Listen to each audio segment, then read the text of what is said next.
Galing eh. Mabahong karne, mas pinalasa, mas pinalambot, at pinasarap. Totoo kaya? Welcome back again mga kalahi. So sa video ito ay pag-uusapan nga natin is all about pinabahong karne. O nga bang ang pinabahong karning baka ay mas pinasarap, mas pinalasa, at mas pinalambot? Kung ikaw nga interesadong malaman ang about dyan, panoorin mo tong video to hanggang dulo at matutunghayan ninyo ang katotohanan about dito.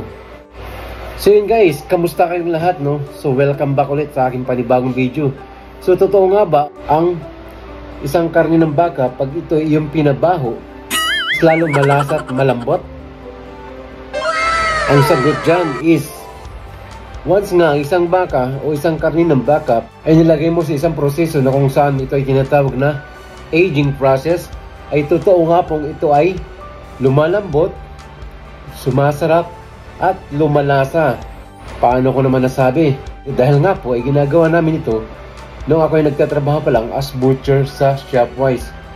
Pero ang kinalabasan is madaling mangitim or madaling mangamoy ang isang baka pag ito ay dinaan nyo sa aging process. Ano nga bang tinatawag na aging process? Ito nga po ay isang sistema o proseso ng pagpapalambot sa isang karning baka na kung saan ito ay tumatagal ng 30 days no, or isang buwan sa aging process wherein ito ay nilalagay sa isang chiller at hinahayaan itong maging luma sa loob ng isang buwan, no? So paano nga ba ito ginagawa? Ito ay hinahang sa isang chiller, no? Malamig pa rin siya pero chiller lang siya, no? Hanggang sa ang baka ay madry na lamang sa isang malamig, no? Nasa chilling temperature lamang siya. Ito madadry, lalambot at magiging mas malasa gawa ng mga enzyme. Ang mga enzyme yung nagpapalambot dito at nakakatulong para mas maging malasa. Pero ang disadvantage dito is madali nga lang siyang mamaho, mangamoy, or magbago ang kanyang kulay, no?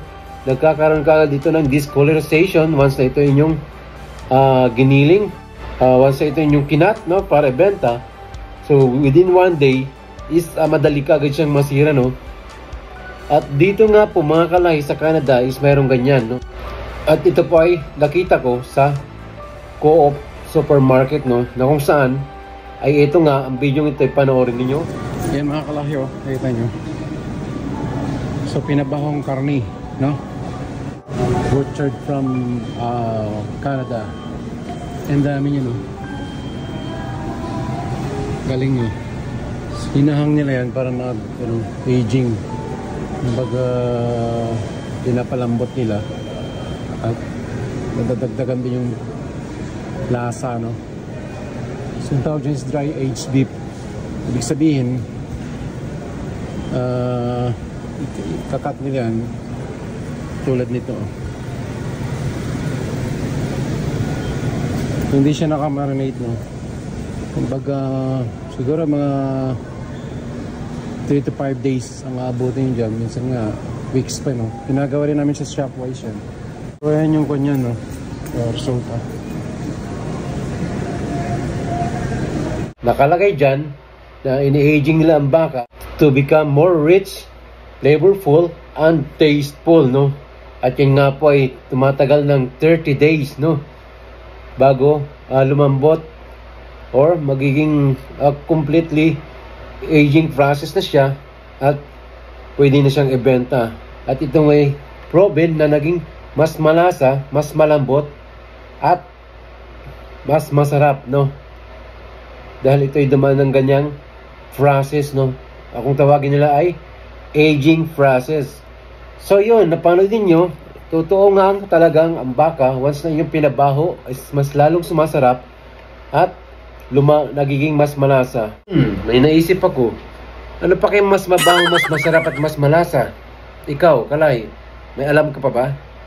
I-share mo kung may alam ka. So ito nga po Sir ng Kamamat, naway nagustuhan nyo ang aking video sa araw na to. Maraming salamat, hanggang sa muli. Ingat mga kalahi.